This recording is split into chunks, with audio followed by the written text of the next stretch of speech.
Bismillahirrahmanirrahim. Assalamualaikum warahmatullahi wabarakatuh. Dalam kehidupan ini, semua makhluk hidup membutuhkan air. Tanpa air, tidak ada makhluk yang dapat hidup. Begitu juga tanaman. Penyiraman harus dilakukan teratur agar tidak kekurangan. Tahukah Sobat Taman Inspirasi, jika tidak semua jenis air itu bisa dan baik digunakan untuk penyiraman? Berikut ini, Taman Inspirasi akan mengulas beberapa jenis air yang tidak baik untuk penyiraman tanaman.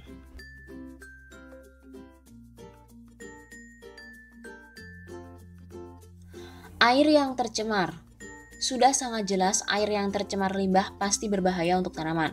Saat ini tercatat ada beberapa jenis polutan yang mampu membuat pencemaran air, di antaranya sumber bahan yang mengandung bibit penyakit, limbah yang membutuhkan oksigen tinggi, serta waktu yang lama untuk terurai.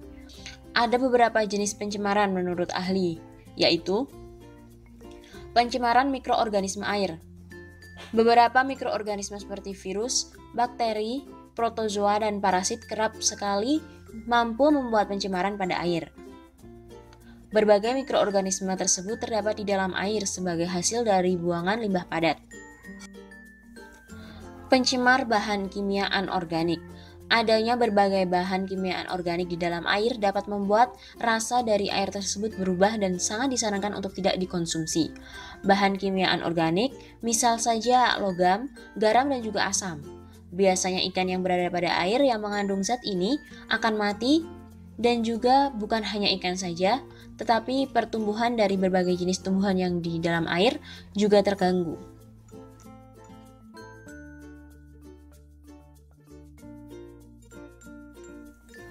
Air deterjen.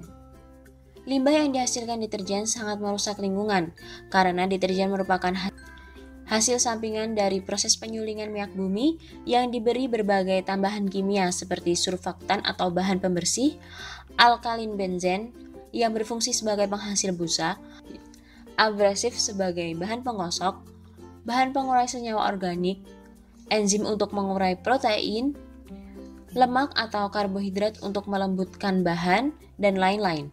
Berdasarkan penelitian lebih lanjut, diketahui alkalin benzena ternyata mempunyai efek buruk terhadap lingkungan, yaitu sulit diuraikan oleh mikroorganisme, sehingga sisa limbah deterjen yang dihasilkan setiap hari oleh rumah tangga akan menjadi limbah berbahaya yang mengancam stabilitas lingkungan hidup. Nah, sekarang kita ke soal busa untuk bahan pestisida tanaman. Yang pasti tanaman tersebut tercemari oleh limbah tersebut karena stomata tanaman diberi busa yang berlebihan, sehingga bisa menyebabkan layu atau busuk tanaman. Sebagai alternatif cara untuk mengatasi serangan hama pada tanaman, dapat menerapkan cara berikut ini, yaitu membuatkan greenhouse, pemberian pondasi tanaman yang kokoh, contohnya pada media tanam dengan kandungan elemen yang tepat dan seimbang. Maka sudah bisa menjadi pondasi kokoh untuk tanaman termasuk mencegah serangan hama. Yang ketiga, pemasangan fly trap atau yellow trap yang dikombinasi dengan media tanam campuran abu, sekam bakar atau abu kayu.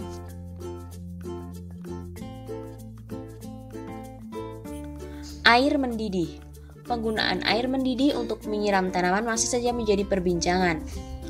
Ada beberapa yang meyakini bahwa itu baik untuk mempercepat pertumbuhan tanaman, namun ada pula yang meyakini bahwa hal itu justru akan mematikan tanaman secara cepat, karena sama halnya dengan merebus tanaman.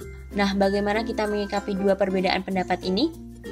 Ternyata yang perlu dipahami adalah cara menggunakan atau menyiramkan air panas atau air mendidih ini pada tanaman, serta kapan bisa digunakan air mendidih ini pada tanaman. Penggunaan air mendidih pada tanaman bisa bermanfaat ketika kita menerapkannya sebagai salah satu cara membasmi gulma tanaman yang mengganggu tanaman utama. Menyiramkan air mendidih pada gulma tidak serta-merta dituangkan pada tanaman atau tanah, karena jika tidak berhati-hati bisa pula berakibat matinya tanaman utama. Lebih baik untuk tidak menggunakan air panas dari hasil rebusan secara langsung, tetapi gunakan air dingin biasa dalam sebuah panci untuk kemudian didiamkan dalam air mendidih dalam wadah yang lebih besar, atau bisa dikatakan dengan merendam air dingin dalam air mendidih.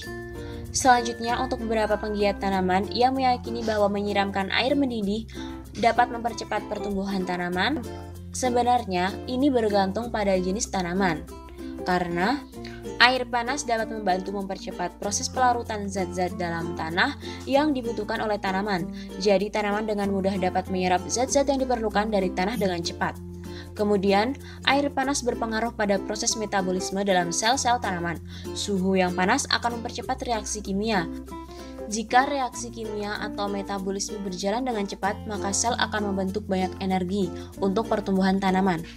Akan tetapi, suhu air untuk pertumbuhan optimal tanaman pun memiliki batas, dan yang menjadi persoalan adalah berapa batas tersebut. Kita pun masih belum bisa memahami. Maka sebaiknya menghindarkan tanaman dari penyiraman menggunakan air panas atau air mendidih lebih disarankan.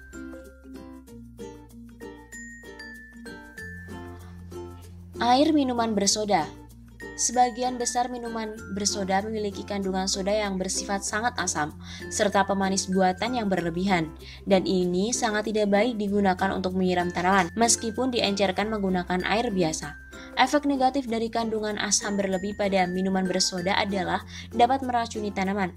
Meski tanaman membutuhkan kandungan asam dalam tanah, tetapi itu bergantung pada tanaman dalam menyerap asam tersebut. Bagi tanaman air yang baik dan sangat dibutuhkan untuk pertumbuhannya adalah air yang pH netral, tidak asam ataupun basa.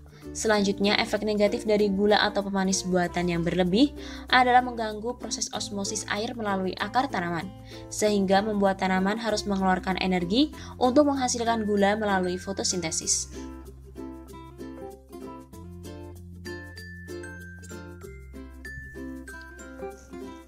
Air kolam renang. Air kolam renang kandungan di dalamnya pastilah tinggi klorin dan bahan kimia yang lain. Karena memang dirancang untuk menghentikan pertumbuhan ganggang dan bakteri yang tumbuh di dalam kolam renang. Pada beberapa kondisi, menyiramkan air dengan kadar klorin yang tinggi bisa langsung berpengaruh pada pertumbuhan tanaman. Klorin adalah gas beracun korosif yang digunakan untuk membuat pemutih dan juga desinfektan. Bentuk klorin yang paling sering ditambahkan ke dalam air kolam renang adalah kalsium hipoklorit padat yang membentuk asam hipoklorida. Bila berada di dalam air, sodium hipoklorit adalah bahan aktif pemutih rumah tangga biasa. Klorin cair komersial atau gas klorin bertekanan digunakan sebagai pengolahan air untuk membunuh bakteri. Namun, ada hal yang perlu diketahui bahwa berbeda dengan klorin, klorida adalah bentuk ion klorin yang ditemukan di alam. Ini memiliki muatan negatif dan sering dikaitkan dengan sodium atau garam meja, atau ion bermuatan positif lainnya seperti potasium. Hal ini tidak beracun dan mudah diserap dan digunakan oleh tanaman.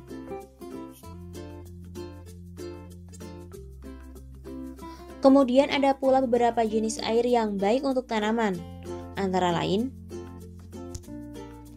air hujan. Air hujan adalah standar emas untuk menyiram tanaman karena sifatnya yang lunak dan rendah kadar garam serta bebas dari kontaminan. Air akuarium. Jika memiliki akuarium di rumah, maka ketika dibersihkan akuarium itu, airnya jangan dibuang begitu saja karena air itu memiliki kandungan nutrisi yang sangat tinggi. Manfaatkan untuk menyiram tanaman di pengharangan rumah. Karena kandungan air dari sisa kotoran ikan dapat menjadi pupuk alami yang baik dan mudah diserap oleh tanaman. Air kolam ikan. Sumber air tawar seperti kolam ikan terbuka, danau, kolam pertanian atau sungai kecil adalah sumber air yang bagus untuk tanaman. Namun, hindari air di hilir sumber polusi industri.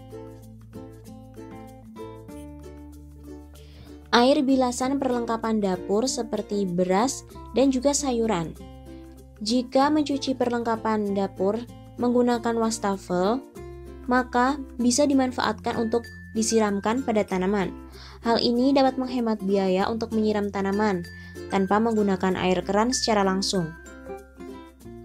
Disarankan untuk menggunakan air bilasan bukan yang secara langsung terkena dengan deterjen. Air teh tanpa pemanis.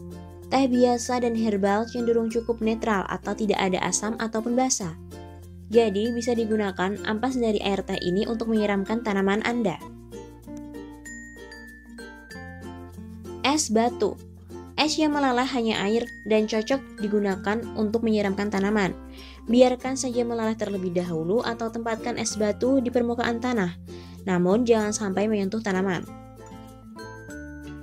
Nah, Sobat Taman Inspirasi, itu tadi beberapa contoh dari air yang berbahaya bagi tanaman dan juga air yang bisa bermanfaat bagi tanaman. Nah, sekarang Sobat Taman Inspirasi jadi tahu kan mana air yang berbahaya dan juga yang bermanfaat bagi tanaman. Semoga bermanfaat ya. Jangan lupa untuk selalu berdoa kepada Allah Subhanahu wa taala agar dalam aktivitas kita selalu mendapatkan berkah darinya. Jangan lupa untuk like, komen, share, dan subscribe untuk mendapatkan video-video terbaru yang bermanfaat dari Taman Inspirasi. Wassalamualaikum warahmatullahi wabarakatuh.